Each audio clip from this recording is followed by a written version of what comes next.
Graça e paz para você que está vendo esse vídeo agora aí por meio das suas redes sociais. Não importa nem o dia nem a hora. Muito obrigado porque você está me permitindo entrar na sua casa. E que você tenha mais e mais a misericórdia, a paz e o amor de Deus. Eu sou o escritor Márcio Ribeiro. Seja bem-vindo. Vem comigo. Hoje nós vamos falar sobre o seguinte tema: obediência após o sofrimento não é uma boa escolha. Obediência após o sofrimento não é uma boa escolha. Vai abrindo a sua Bíblia no livro do profeta Jonas, no capítulo 3. Antes de eu começar a mensagem, eu quero aqui fazer o roteiro daquilo que nós vamos falar aqui no vídeo. Nós vamos falar um pouco sobre fake news. Nós vamos falar um pouco sobre o submundo gospel, vamos falar um pouco sobre leitura e vamos entrar na mensagem. E eu quero pedir a você que ainda não está inscrito aqui, que ainda não me segue, não me acompanha, se inscreve aí. Não deixa de me seguir, não deixa de me acompanhar, você que está vendo os vídeos. Quando você faz isso, você vai me ajudar a fazer com que essa plataforma reconheça que esse vídeo é bom, que esse vídeo pode ser assistido por outras pessoas. Você vai me ajudar a pregar a palavra. Não esquece de curtir, comentar e compartilhar. Assim, mais uma vez, você reforça para a plataforma que esse vídeo é bom, que esse vídeo é relevante e que esse vídeo pode ser levado para mais pessoas. Pessoas que estão fora da bolha dos meus seguidores, né? Vamos dizer assim, é chamado de bolha, né? Então é isso que eu quero pedir a você.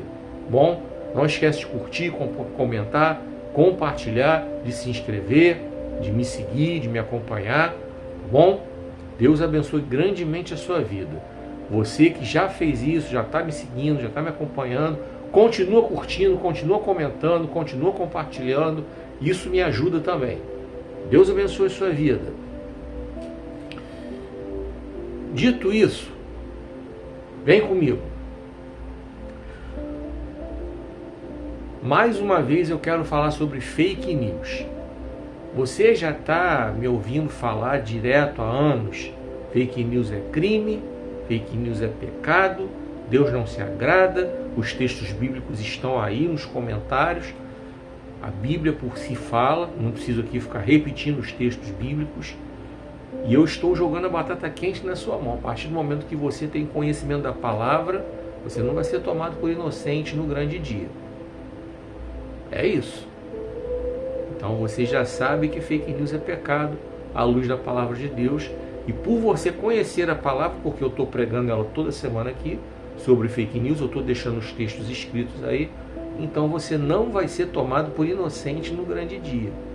No dia que Jesus Cristo haverá de vir e julgar a todos nós. Não vai ser tomado por inocente, não. Estou jogando a batata quente na sua mão.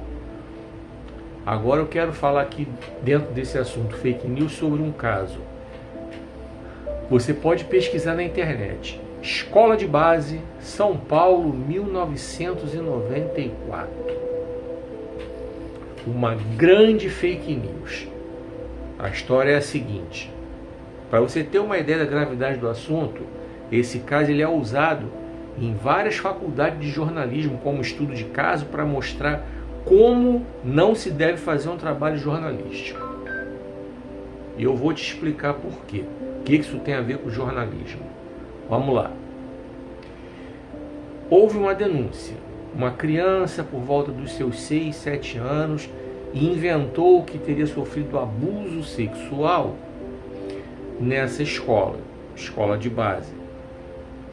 Os donos, um casal, lutou pra caramba na vida para poder construir o seu negócio. A escola era o seu negócio, a escola era o seu ganha-pão. Centenas de alunos iam lá, estudavam, era uma creche, pagavam suas mensalidades e tal. Então esse casal prosperou financeiramente. Aí essa criança chegou em casa e disse para os pais que sofreu abuso sexual. E os pais procuraram a reportagem e a repórter fez tudo o que um repórter nunca deve fazer. só ouviu o lado da criança e jogou a matéria. Não fez nenhum tipo de apuração. Jogou a matéria. E aí, claro, que os pais se assustaram e vários começaram a tirar os seus filhos do colégio, coisa e tal. Foi aquele rebuliço na época. E a polícia entrou, fez as investigações, e entrevista daqui, e certamente criança entrevistada, até mesmo por psicólogos. Chegou-se à conclusão que a criança não sofreu abuso sexual. A criança mentiu. Só que a escola de base ficou mal falada, acabou fechando, os donos acabaram entrando em falência, obviamente, né? Perderam o seu ganha-pão, pagaram processos trabalhistas e tal, porque tiveram que mandar todo mundo embora, enfim, destruiu a vida desse casal. Esse casal ficou com a vida destruída. Agora aqui eu quero fazer algumas perguntas para você e que você comece a pensar. Essa criança por acaso foi responsabilizada? Presta atenção. Sempre que nós fazemos alguma coisa, e se essa coisa é ruim, nós temos que entender que somos responsabilizados. E temos que sofrer as consequências dos nossos atos. Ah, mas era uma criança, não interessa. É de pequeno que você ensina uma criança a não mentir. E aí? Essa criança hoje é uma pessoa adulta. Ela está com seus 35, 36 anos. E aí? Essa criança foi responsabilizada pela mentira que contou? Os pais dessa criança, que procuraram a imprensa e não procuraram averiguar se era verdade, porque uma coisa muito séria dessas, no mínimo essa criança teria que ter passado por um exame de corpo de delito e tal, antes de qualquer coisa. Mas não. Os pais dessa criança foram responsabilizados? Essa repórter que não fez a apuração devida, por isso que eu falei das faculdades de jornalismo, que várias usam esse caso aí da escola de base como exemplo que um jornalista não deve fazer. O jornalista deve ouvir todos os lados da história. O jornalista ele tem o poder para apurar, ele tem as fontes de informação dele. Então essa jornalista deveria ter apurado e não apurou. Jogou na televisão, jogou no ventilador, vamos dizer assim. Ela foi responsabilizada por acaso? Esses são os principais responsáveis pelo que aconteceu com o casal que era dono da escola, pelo fato da escola ter fechado. Os outros pais eu não os culpo, porque eles ficaram assustados devido a quê? Devido a fake news que foi espalhada. Eles simplesmente, para proteger os seus filhos, tiraram as crianças da escola, daquela escola. Só que, infelizmente, esses pais indiretamente também contribuíram para a falência desse casal que é o dono da escola de base. Vocês prestaram atenção? Todo o estrago que foi feito na vida desse casal por causa de uma criança que contou uma mentira? Prestaram atenção? Entenderam a gravidade? Vocês conseguem entender que informação tem que ser pesquisada? Qualquer notícia que você escuta, você tem que pesquisar, que você não pode se limitar a se informar pelo WhatsApp da tia Maricotinha, nem pelo Telegram da tia Coralina e nem pelo Twitter do tiozão do pavê. Vocês prestaram atenção como é que vocês têm que apurar? Aí você vai me dizer, ah, mas foi uma repórter de uma emissora. E eu já falei para você várias vezes, veja mais de uma reportagem, mais de um jornal, compare, tenha um pouco de paciência para se informar, vale a pena. E não esquece de curtir, comentar e compartilhar nos seus grupos, nas suas redes sociais. Não esquece de me seguir, de me acompanhar, tá bom? Deus abençoe grandemente a sua vida. Vem comigo.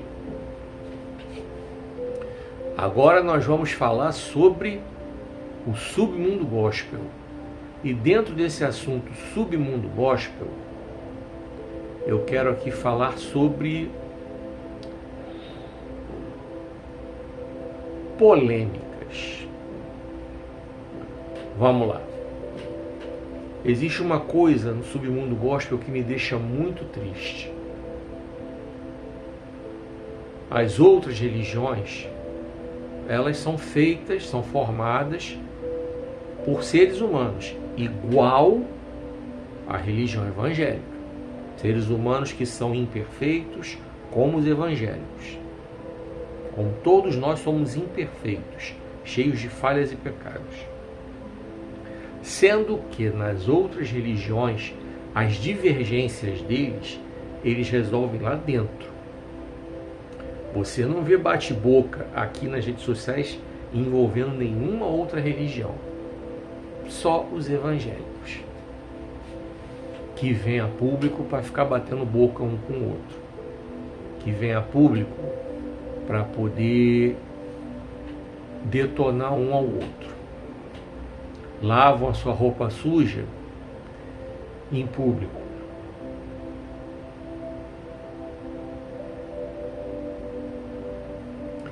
E aqui eu quero pegar aqui um gancho para falar sobre evangelização. Vamos lá. Nós temos a ordem de Jesus, ir de pregar o evangelho. Nós sabemos que hoje somos cerca de 60 milhões de evangélicos ativos nas igrejas no Brasil.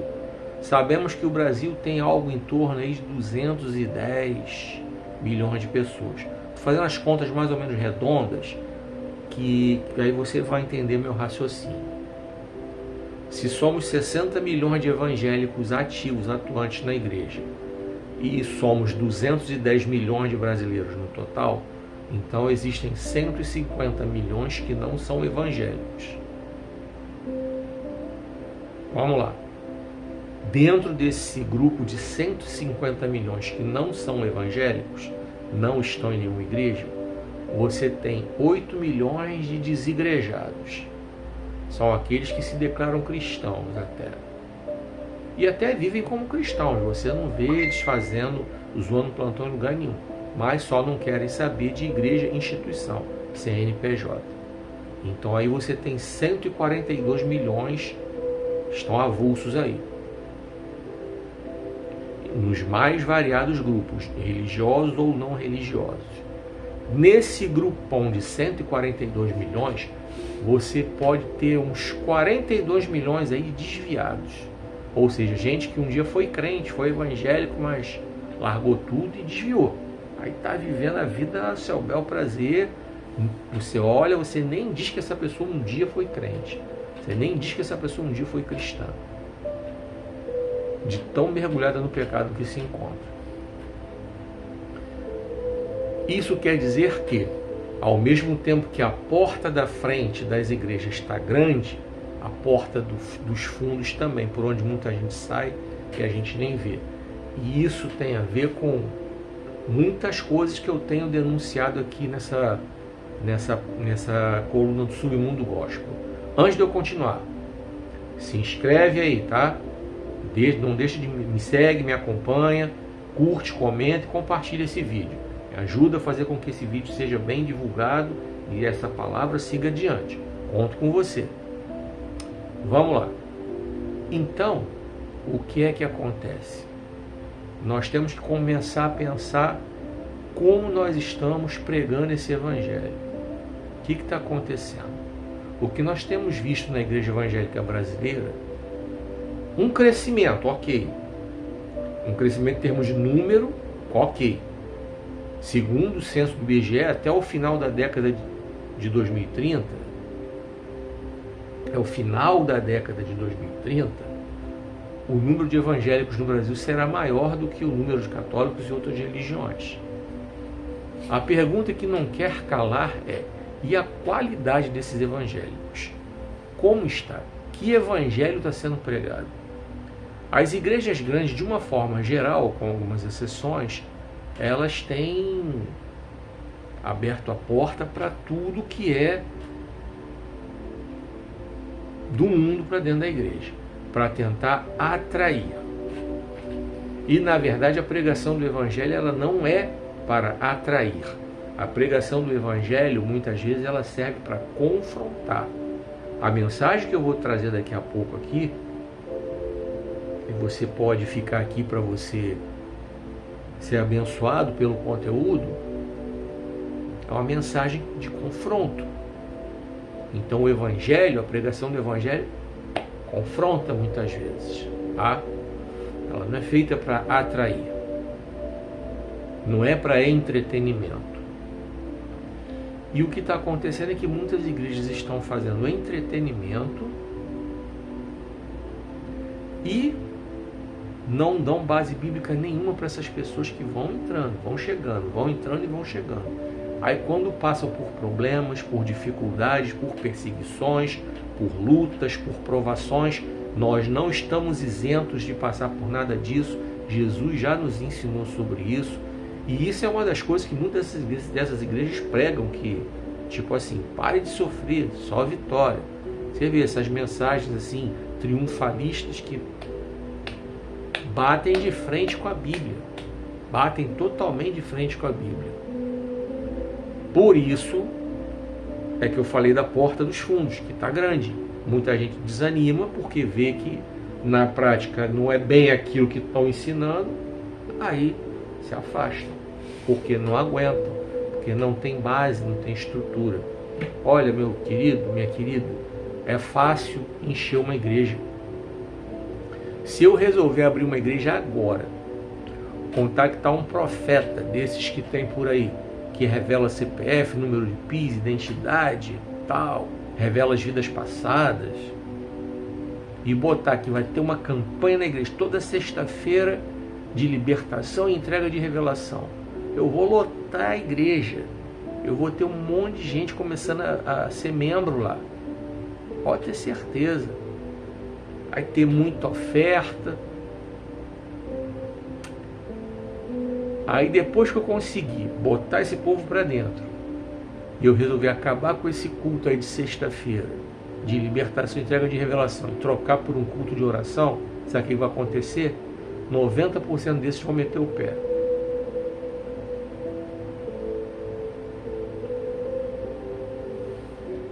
Se eu estiver mentindo, se eu estiver errado, eu mudo meu nome para Margarete e faço vídeo aqui vestido de mulher. Você sabe, você que é cristão, que frequenta a igreja evangélica, você sabe que é exatamente assim que funciona. Quando o culto não tem oba-oba, não tem rodar no manto, não tem revelação, não tem... a frequência diminui pra caramba. É só você olhar a escola bíblica dominical da sua igreja, se você ainda está duvidando do que eu estou falando. Vê quantos membros tem na sua igreja, quantos membros frequentam o EBD. Se 10% dos membros da sua igreja frequentam o EBD, sua igreja está bem pra caramba. 10%. Igreja pequena com pouco membro, você consegue um percentual aí de 10%, 20% dos membros que frequentam o EBD. Igreja grande não chega nem perto disso. Igreja de 3 mil membros, 10% seriam 300 membros. E eu conheço igrejas com esse perfil, 3 mil, 4 mil, 5 mil membros, que não chega nem perto de 10% a quantidade de alunos que frequentam o EBD. Não chega. Posso garantir para você, não chega. Não chega nem a 10%. Então isso prova para você que eu estou certo. Prova para você que nós temos que rever muita coisa em termos de evangelização. O que é que nós estamos pregando? E preste atenção que a primeira pregação que existe é a da vida da gente, não é o quanto a gente conhece teologia de Bíblia, abrir, pregar e desenvolver um texto. E a primeira pregação da gente é a vida da gente.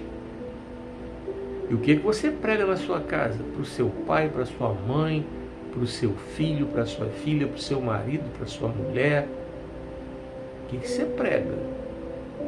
O que você prega para os seus vizinhos? Que evangelho você prega para os seus colegas de trabalho, para os seus colegas de faculdade, para os seus colegas de escola, para os seus colegas ali do clube do time de futebol, da academia, dos seus círculos sociais em geral. Que evangelho você prega com a sua vida?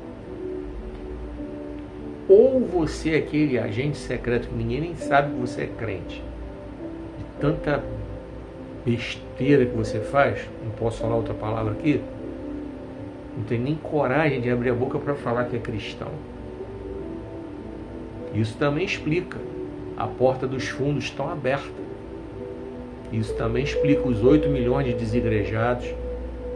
Com certeza, isso explica os 40 milhões que estão afastados. Isso explica. Aí você vai me dizer, mas você também está expondo. Eu não estou expondo ninguém. Primeiro que eu não estou falando o nome de ninguém. Segundo, que eu estou apontando para a Bíblia. Eu estou apontando para coisas que já estão acontecendo. Então eu não estou expondo ninguém. O que eu estou colocando aqui é que a gente tem como reverter essa situação. A gente tem como mudar a história daquilo que a gente está fazendo. A gente tem como mudar. Zaqueu mudou a história dele quando teve seu encontro com Jesus. A mulher adúltera mudou a história dela. A mulher samaritana mudou a história dela. Maria, aquela chamada Betânia, aquela que derramou o óleo nos pés de Jesus e secou com o próprio cabelo, ela mudou a história da vida dela. O endemoniado gadareno também. O filho pródigo mudou a história da vida dele quando voltou para casa. O apóstolo Paulo também mudou. O apóstolo Pedro, depois que a profecia de Jesus se cumpriu, ele também mudou a história da vida dele. Tá? Então, o evangelho verdadeiro é isso. Ele requer renúncia, requer mudança. É fácil mudar? Não, claro que não. A gente luta matando um leão por dia. Um tem dificuldade com pornografia, outro tem dificuldade com se manter honesto, sem roubar, outro tem dificuldade com mentira, outro tem dificuldade com sexo, não consegue se controlar, outro tem dificuldade com bebida, outro tem dificuldade com droga. Enfim, todo mundo luta com as suas dificuldades, todo mundo enfrenta o seu gigante. Jesus nunca falou que seria fácil. Não tem nenhum lugar na Bíblia dizendo que seria fácil, mas tem sim vários lugares da Bíblia dizendo que é possível. O evangelho verdadeiro, ele requer renúncia, ele requer sacrifício, no sentido de você abrir mão.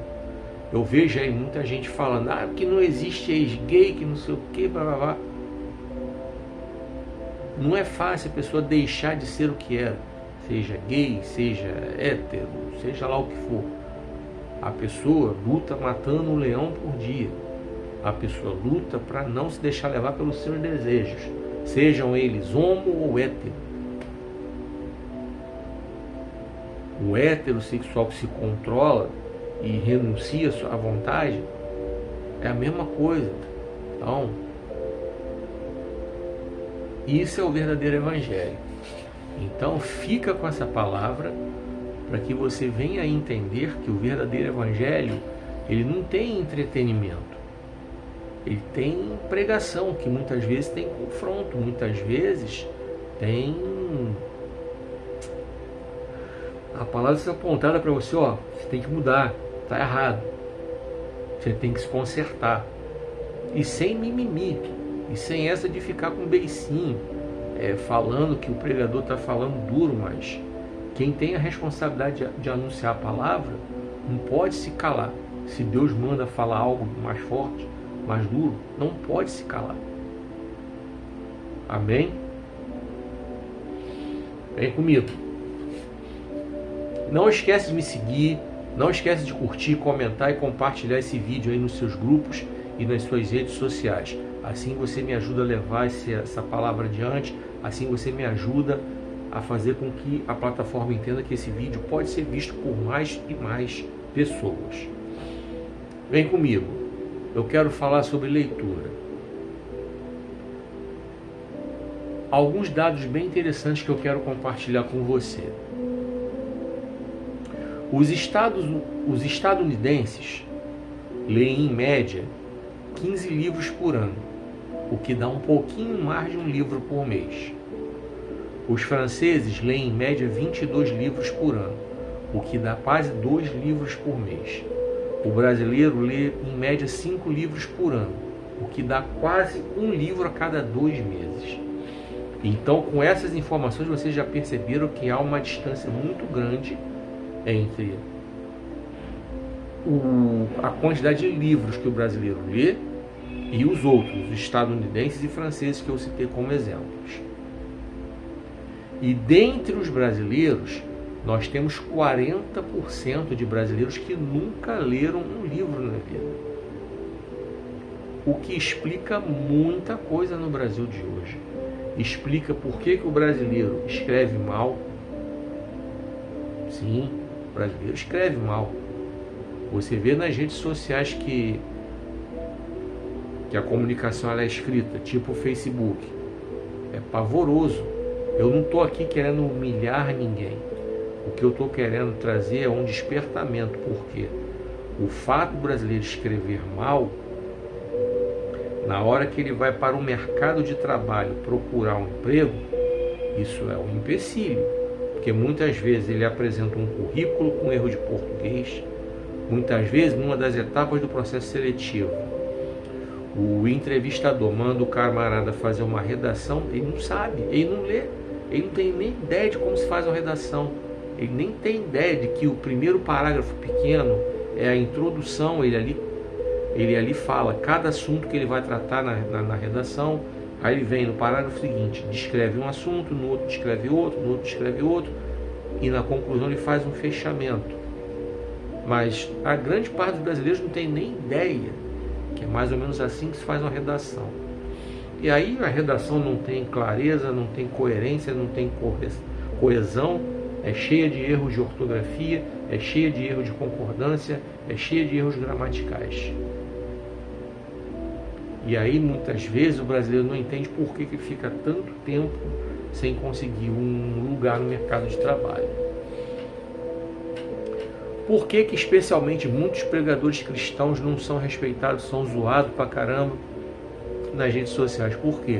Que vem para as redes sociais, ao invés de procurar ver vídeos para aprender a falar, a se expressar, cometem erros de português grosseiros. Ah, mas a pessoa não tem muito estudo. Cara, não interessa se tem muito estudo, se tem pouco estudo. A internet está aí para ensinar a pessoa a se expressar corretamente. Está aí para tudo. Tudo que você quiser aprender de bom tem na internet. E tem gente que usa só a internet só para aprender o que é de ruim, o que é irrelevante, o que não serve para nada. Mas está cheio de conhecimento aí na internet para você aprender e melhorar. Eu mesmo eu vejo vídeos de professores de português. Para mim é interessante eu também relembrar algumas coisas, me aprimorar. Claro, cara, é fundamental. Então, é muito importante que o brasileiro aprenda a importância da leitura, porque veja você, as gerações passadas, a minha geração, gerações um pouco anteriores a mim, um pouco posteriores a minha, nós éramos treinados no hábito da leitura. Nós líamos livros extra classe, né, na escola. Era um por bimestre em média. E muitas vezes pegávamos gosto por leitura porque a própria Globo fazia novelas baseadas em livros. Principalmente as novelas das 6, novelas antigas das 6, baseadas em livros muito conhecidos da literatura brasileira. Nós tivemos Helena, tivemos Senhora, tivemos a Moreninha, tivemos o Feijão e o Sonho, Escravizaura, também baseadas em livros. Gabriela, Tieta, aí já livro de Jorge Amado, né? O próprio filme, aquela sequência de filmes do Leandro Hassum, Até que a Sorte Nos Separe, foi baseada num livro do Gustavo Cerbasi, o nome do autor. O livro se chama Casais Inteligentes Enriquecem Juntos. Com base nesse livro, foram feitos 3 filmes. Então, a leitura ela serve para muita coisa. Então, muita gente era incentivada a ler através das novelas, dos filmes, na escola.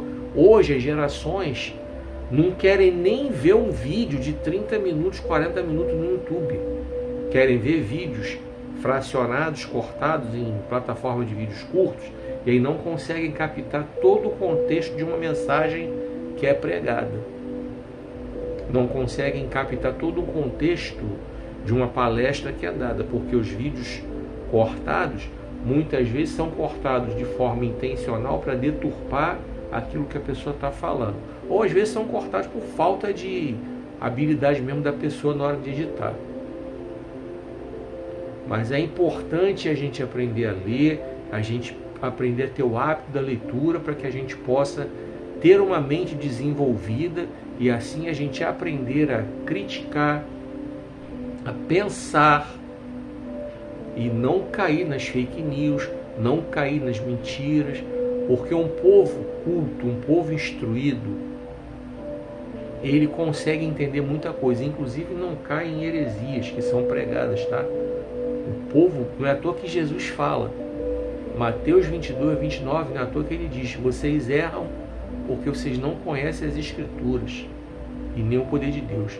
E João 5,39 diz: disse Jesus, examine as Escrituras, porque nelas vocês vão ter vida eterna, e são elas que testificam de mim. Então, é muito importante a leitura, em todos os sentidos, para todas as pessoas. Amém? Vem comigo. Vamos então falar sobre o seguinte tema: obediência após o sofrimento não é uma boa escolha.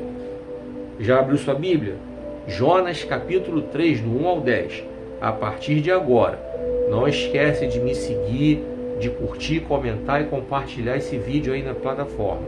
Assim você me ajuda a fazer com que essa mensagem ela seja pregada, mais pessoas recebam essa mensagem, a plataforma entende que esse vídeo é bom, pode ser recomendado, pode sair da bolha dos meus seguidores, e assim você me ajuda a fazer com que aumente a quantidade de seguidores nessa plataforma.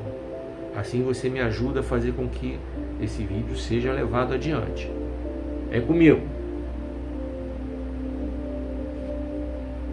Jonas, capítulo 3, do 1 ao 10. Depois disso, o Senhor falou pela segunda vez com Jonas, dizendo, olha o verso 2: vá à grande cidade de Nínive e avise seus habitantes do castigo que virá contra eles, como eu já havia ordenado a você. Dessa vez, Jonas obedeceu a palavra do Senhor e foi para Nínive. Ora, Nínive era uma cidade muito grande, tão grande que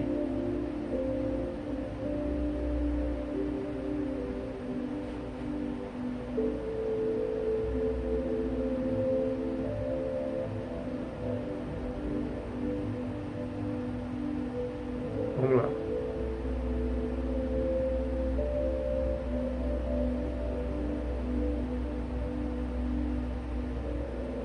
Tão grande que uma pessoa levaria 3 dias para atravessá-la a pé.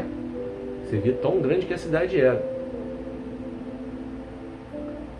Jonas ensinou na cidade,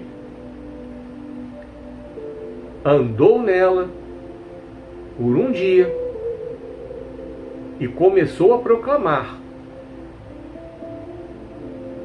daqui a 40 dias Nínive será destruída. Essa foi a mensagem que Deus mandou lhe avisar. O povo creu em Deus e decidiram proclamar o jejum. E todos os habitantes, desde o maior até o menor,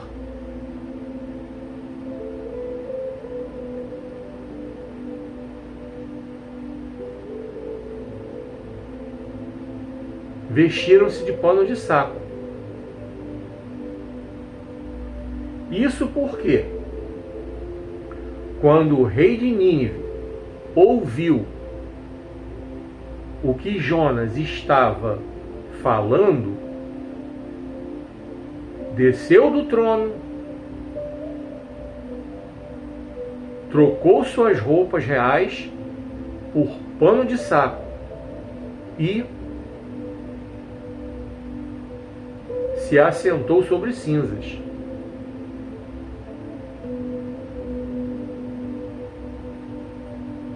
O rei e seus ministros mandaram a seguinte mensagem para toda a cidade: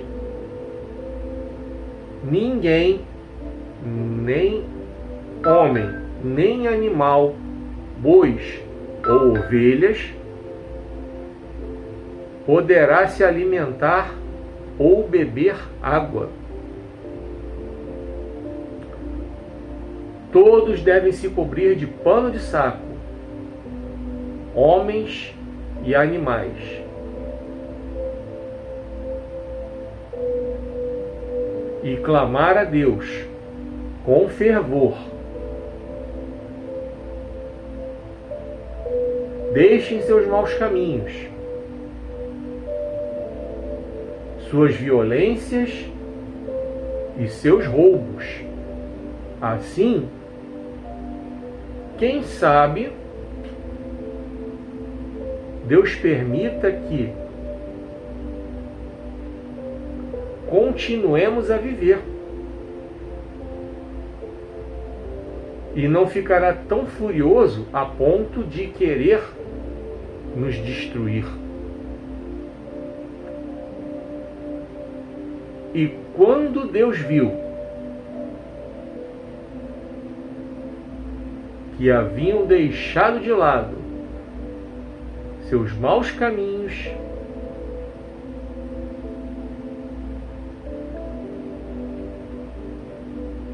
abandonou seu plano de destruir os habitantes de Nínive. Que Deus possa abençoar essa leitura e que ela continue falando aos nossos corações. Vem comigo e vamos meditar aqui durante alguns minutos nesse texto.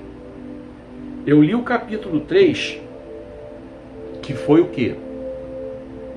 A obediência de Jonas para anunciar a pregação da mensagem de salvação para Nínive. Nós aprendemos algumas coisas muito importantes. Voltando no capítulo 2, que foi o capítulo da desobediência, Jonas passou por todo aquele sofrimento, jogado no mar, ficou 3 dias no ventre do grande peixe para poder obedecer. Por isso que Deus me inspirou a colocar esse título. Obediência após o sofrimento não é uma boa escolha. E a gente para pensar, e esse texto tem lições assim, bastante importantes para nós aprendermos. Vamos lá. A primeira delas: o Evangelho é para todos. Por isso é difícil entender por que algumas igrejas evangélicas fincam a bandeira de Israel no púlpito. Quando a igreja finca a bandeira de Israel no púlpito, automaticamente ela está excluindo os árabes da pregação do Evangelho. Porque vocês estão cansados de saber que árabes e judeus não se dão. Então, quando, entre aspas, um árabe vê que uma igreja está tomando partido de Israel, já automaticamente há rejeição da mensagem do Evangelho por parte deles. E Jesus nos ensina que o Evangelho tem que ser pregado a todos. Então, logo, a igreja não tem que tomar partido de ninguém. Esse Israel que existe hoje, que é o Estado de Israel, não tem a ver com o Israel da Bíblia. E outra coisa, eles sequer acreditam em Jesus, eles ainda estão esperando o Messias, então eles também precisam ouvir de Jesus, como os árabes, como qualquer um. Então, não consegui entender isso ainda, por que algumas igrejas fazem isso, fincam a bandeira de Israel e automaticamente excluem os árabes de ouvir a mensagem do Evangelho. E aprendemos que o Evangelho é para todos, inclusive para Nínive, que era uma cidade extremamente violenta. como o próprio texto que a gente leu aqui fala. Os ninivitas, habitantes de Nínive, eles eram tão cruéis que eles tinham uma técnica terrível para matar, que era o empalamento. Técnica que os romanos, tempos depois, adotaram também para matar cristãos. Além de queimar na fogueira, além de crucificar, eles também adotavam o empalamento, que aprenderam isso com os ninivitas. Nínive era a capital da Assíria, vamos lembrar aí. Então Deus queria a salvação, queria que Nínive ouvisse a mensagem de salvação, assim como Deus quer que todo ser vivente ouça a mensagem de salvação. Todos, sem exceção. Todos, sem exceção. O que eu posso fazer? Pregar com a sua vida, com o seu testemunho e eventualmente fazendo o que eu estou fazendo aqui, abrindo a Bíblia e pregando. Você que está me vendo aí, como eu costumo dizer, eu estou jogando a batata quente na sua mão. O que você vai fazer com ela? Com você. Estou pregando, estou entregando a mensagem para você. O que você vai fazer com ela é com você. Voltando à questão da obediência. Assim como Jonas desobedeceu, a gente viu isso no capítulo 2, só você abrir sua Bíblia e conferir. Deus mandou ele para Nínive, aqui ó, Nínive, Oriente Médio, tá? Oriente Médio. Jonas foi para Tarsis, aqui. Tarsis fica na Andaluzia. A Andaluzia é uma região que hoje pertence à Espanha, tá? Olha para onde Jonas foi, para o oposto. Aí passou por tudo aquilo. Foi lançado no mar, parou no ventre do grande peixe. E só depois desse sofrimento todo que ele resolveu obedecer. Quanta gente hoje está sofrendo pra caramba porque desobedeceu. Aquele filho que recebeu orientação do pai e da mãe. Não casa com essa pessoa. Essa pessoa não é para você. Você não vai ser feliz. Aí esse filho teimou e casou e está sofrendo.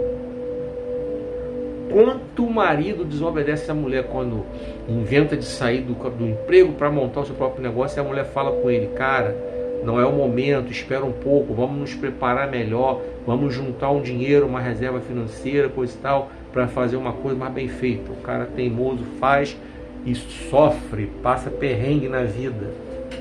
Passa perrengue na vida e ainda leva a família junto. Eu conheço, estou falando de caso real. Falando de caso real. Quanto crente o pastor fala para ele: ainda não é o momento de eu elevar você de patamar de ministério aqui, tal, você ainda não está pronto, espera mais um pouquinho. Aí o cara teima e resolve ele mesmo se proclamar, e aí não fica naquele ministério, vai para outra, aí alguém vai lá, bota a mão na cabeça dele, levanta ele, aí quebra a cara. Quanta gente está quebrando a cara por aí? Por quê? Porque não obedeceu o pastor quando o pastor orientou. Quanto pastor também que desobedece a voz de Deus, Deus está mandando ele orientar a igreja de um jeito, ele teima, faz de outro jeito. Quanto pastor está passando perrengue aí? Quanta igreja está passando perrengue aí por causa disso? Pois é. Então, a desobediência é algo muito sério. Deus não se agrada. Deus não se agrada de desobediência.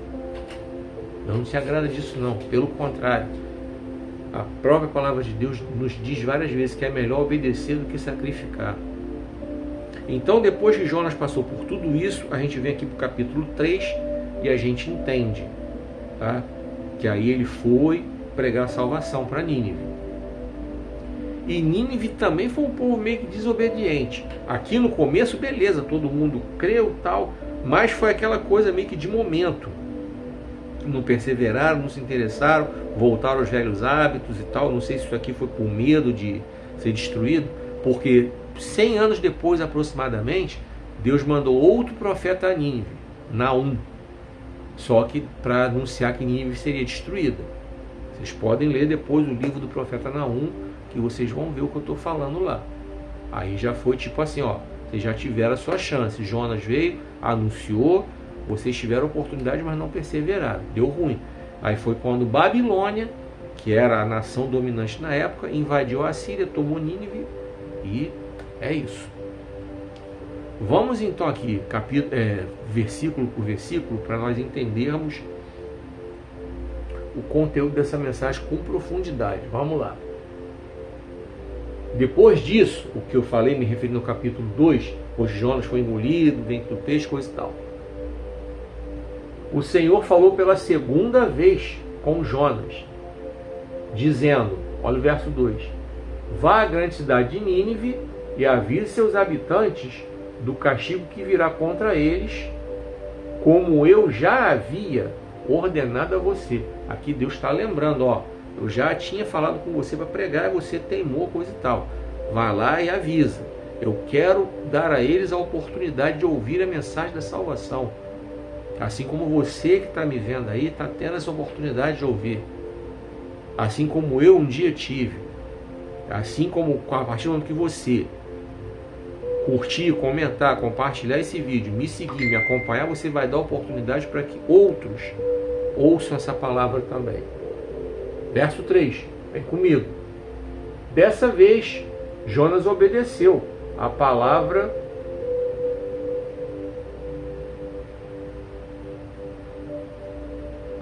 do Senhor e foi para Nínive. Ora, Nínive era uma cidade muito grande, tão grande que uma pessoa levaria 3 dias para atravessá-la a pé. Então, hoje, nós podemos caminhar milhões de quilômetros, milhares e milhares de quilômetros pela internet. Se hoje eu estou aqui no meu quarto pregando essa palavra, quando você compartilha esse vídeo, quando você curte, quando você comenta esse vídeo aí na plataforma, você está levando essa palavra adiante para as pessoas. E é assim que tem que ser, porque essa palavra tem que chegar para todos. A salvação, a pregação tem que chegar para todos. Vamos lá, verso 4.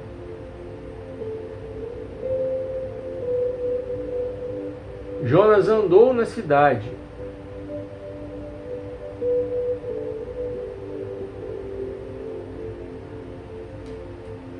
Jonas entrou na cidade, andou nela por um dia e começou a proclamar: daqui a 40 dias Nínive será destruída. Essa foi a mensagem que Deus mandou Jonas entregar. Jonas obedeceu e entregou. Entrou na cidade, andou por ela durante um dia e anunciou. Está obedecendo aí, está fazendo a parte dele. Precisou passar por tudo aquilo. Será que você aí que está me vendo vai precisar passar por sofrimento para obedecer o que Deus está falando, para você começar o ministério que Ele já deu a você?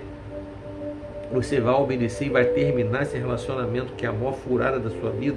Esse namoro aí que não é da parte do Senhor para você? Será que você vai obedecer e vai obedecer o seu pastor e vai esperar até que realmente Deus confirme que você foi chamado para determinada coisa, e aí você vai esperar o seu pastor levantar você direitinho, exatamente como Deus determinou? Vem comigo.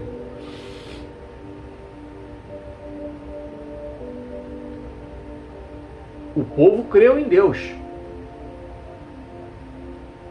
e decidiram proclamar um jejum, e todos os habitantes, desde o maior até o menor, vestiram-se de pano de saco. Então aqui a pregação ela encontrou corações carentes, corações sedentos, e houve a crença em Deus. Pode ser até por medo, não sabemos, mas receberam a palavra.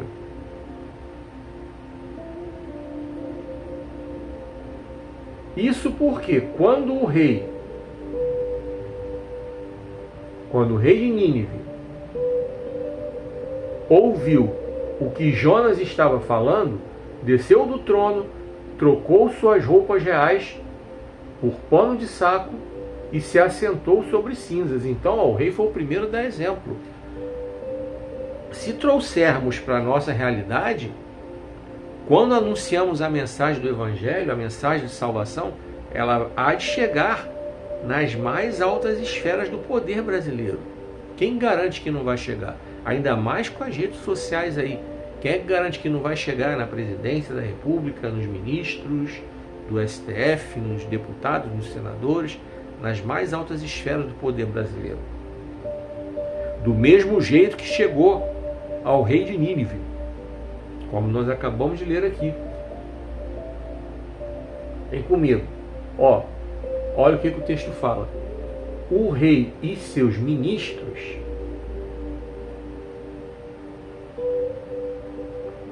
prestaram atenção? O rei e seus ministros, viu? Chegou nas mais altas esferas. Mandaram a seguinte mensagem para toda a cidade: ninguém, nem homens, nem animais, bois ou ovelhas, poderá se alimentar ou beber água. Já decidiram aí fazer já um jejum, uma consagração. Todos devem se cobrir de pano de saco, homens e animais, e clamar a Deus com fervor. Deixem seus maus caminhos, suas violências e seus roubos. Então aqui já está havendo até uma confissão de pecados. Então aqui já está havendo já uma necessidade, já a ordem do rei dos ministros para que todos os habitantes de Nínive verdadeiramente se consagrem, clamem, busquem. Vamos continuar. Assim, quem sabe Deus permita que continuemos a viver e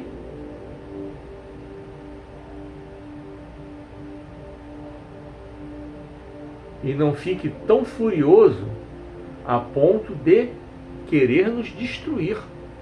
Então vocês entendem aqui que eles estavam se esforçando para agradar a Deus, para tentar aplacar a ira do Senhor, para tentar fazer com que o Senhor mudasse de plano. Meu querido, minha querida, preste atenção numa coisa: Deus, ele não é um ser ditador, tirano, inflexível. Existem situações, é claro, valores que Deus não negocia. Deus não negocia com o pecado.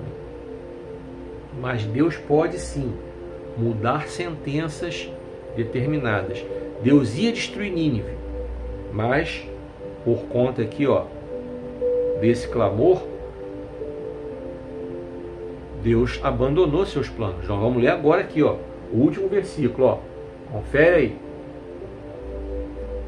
E quando Deus viu que haviam deixado de lado seus maus caminhos, abandonou seu plano de destruir os habitantes de Nínive. Vocês conseguiram entender como o nosso clamor sincero, o nosso desejo sincero de mudança de vida, realmente pode fazer com que Deus mude o que ele havia determinado para fazer? Nós temos o exemplo do rei Ezequias. Isaías foi lá entregar para ele que ele ia morrer. E Ezequias orou, pediu ao Senhor para mudar aquela história. E o Senhor acrescentou 15 anos na vida dele.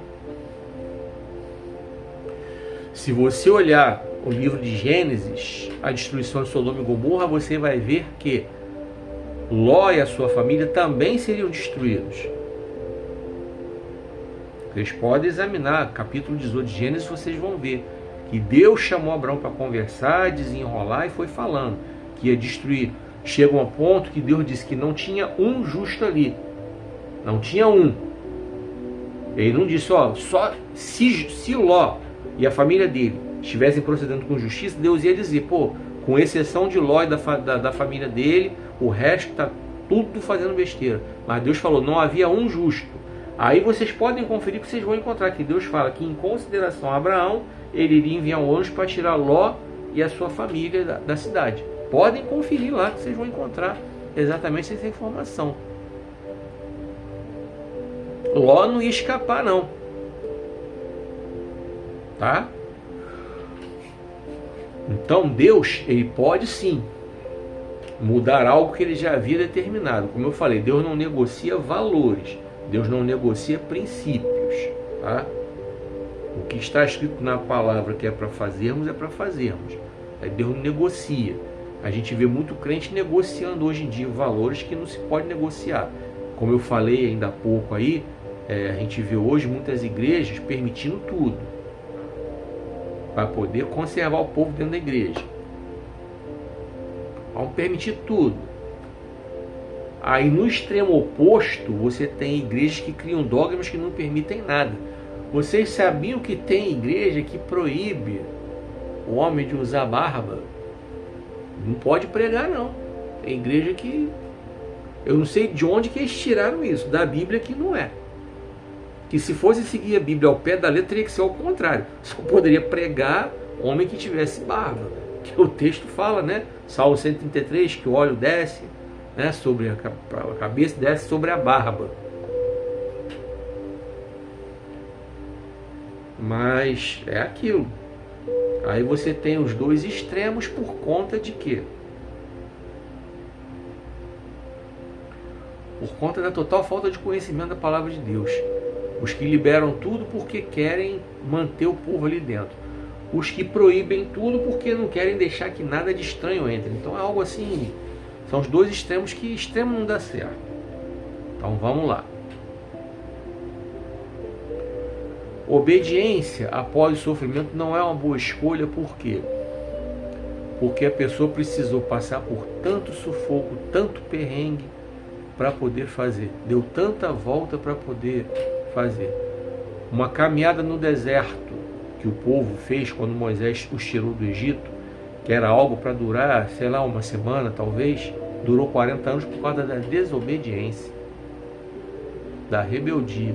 Ficaram dando voltas no deserto por causa da desobediência, da rebeldia. Saul foi destituído do trono por Deus por causa da desobediência. Foi sacrificar quando Deus nunca mandou ele sacrificar. Isso era uma atividade exclusiva do sacerdote, que era Samuel.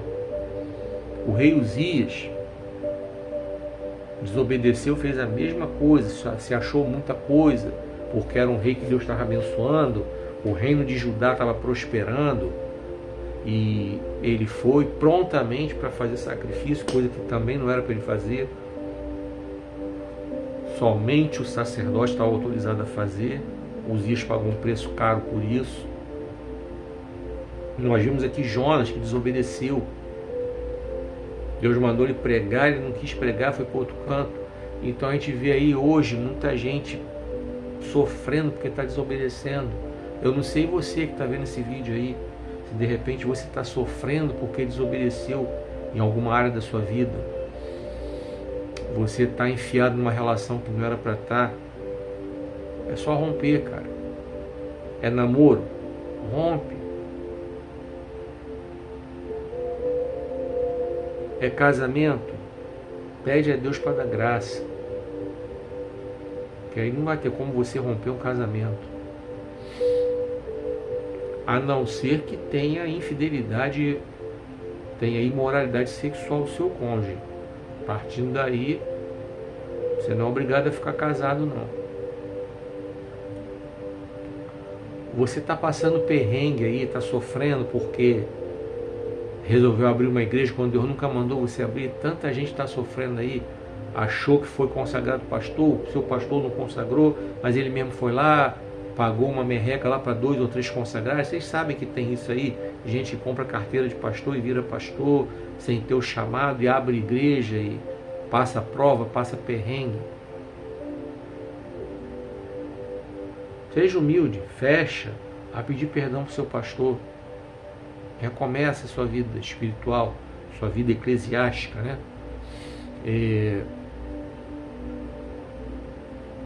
Você desobedeceu os seus pais, volta atrás, pede perdão. Desobedeceu o marido, desobedeceu a mulher, volta atrás, pede perdão, conversa, restaura.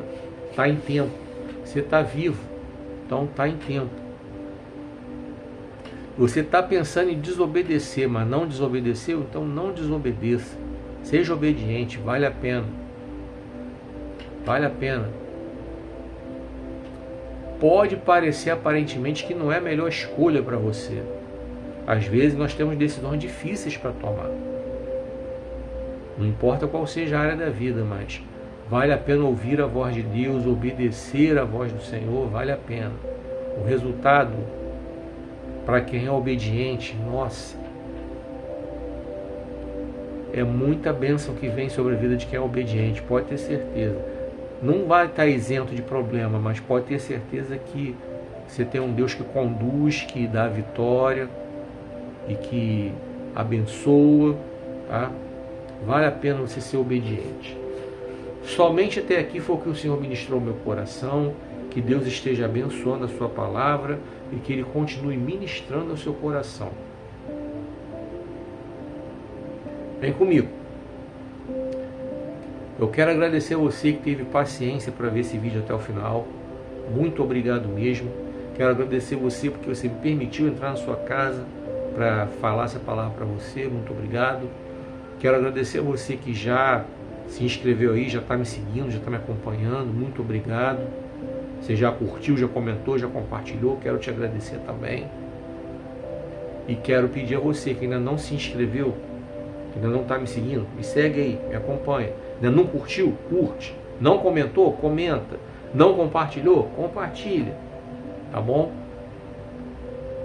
Espero você no próximo vídeo. Que o Senhor te abençoe e te guarde.